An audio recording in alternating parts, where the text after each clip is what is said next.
Assalamualaikum warahmatullahi wabarakatuh. Kawan kata, marilah kali ini kita belajar tentang cara memperoleh bahasa. Sebagai diskusi awal, menurut kawan kata, apakah pemerolehan bahasa dan pembelajaran bahasa adalah hal yang sama? Atau bagaimana seseorang dapat memperoleh bahasa? Faktor-faktor apa yang memengaruhi pemerolehan bahasa? Bahasa adalah sistem yang digunakan dalam komunikasi interpersonal oleh sekelompok manusia untuk mengungkapkan suatu peristiwa dan proses yang terdapat di lingkungan sekitarnya. Bahasa bisa berupa aktivitas verbal dan nonverbal.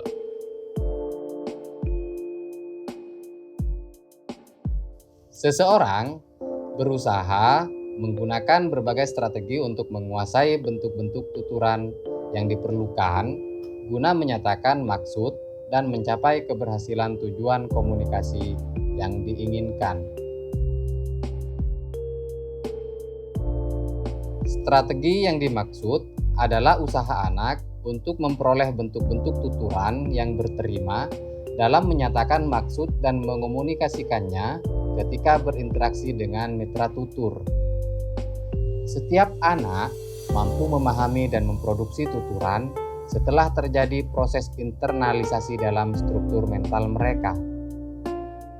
Proses ini dapat terjadi karena sejak lahir manusia dilengkapi dengan perangkat bawaan dalam bentuk mekanisme abstrak yang lazim disebut language acquisition device.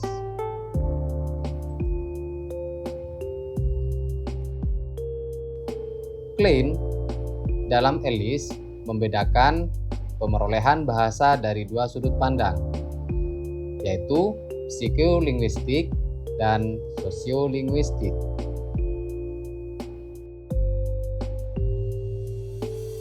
Pemerolehan bahasa ditinjau dari sudut pandang psikolinguistik dibagi menjadi dua, yaitu secara spontan dan secara terbimbing.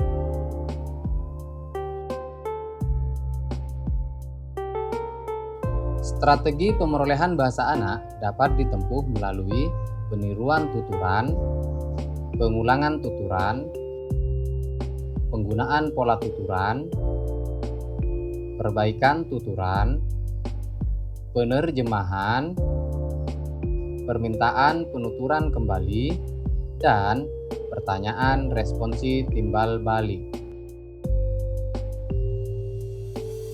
Berdasarkan aspek sosiolinguistik, pemerolehan bahasa didasarkan pada aspek latar dan aktivitas yang dilakukan penutur bahasa. Pemerolehan bahasa secara alamiah merupakan proses pemerolehan bahasa secara bawah sadar, sedangkan pemerolehan bahasa melalui pembelajaran terjadi secara sadar.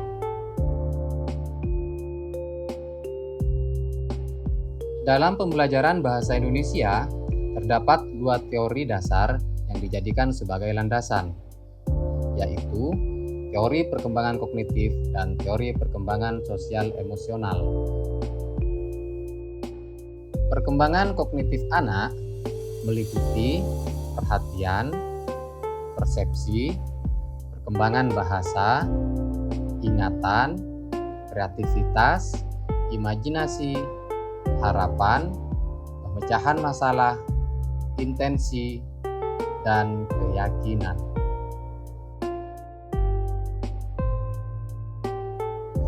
Sedangkan kecerdasan sosial emosional berhubungan dengan kemampuan seseorang untuk memahami dan mengendalikan perasaannya sendiri. Juga menanggapi secara tepat perasaan orang lain dan memahami serta memelihara hubungan baik dengan orang lain.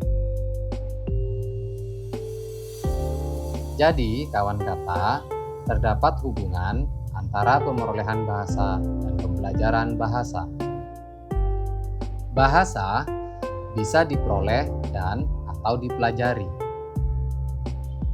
Teori pemerolehan bahasa, baik dari sudut psikolinguistik maupun sosiolinguistik, akan menjadi landasan pembelajaran bahasa. Tolok ukur keberhasilan pemerolehan dan pembelajaran bahasa adalah tercapainya kompetensi komunikasi. Nah, kawan kata, sebagai diskusi penutup, apakah kompetensi komunikasi hanya bisa diperoleh secara alami?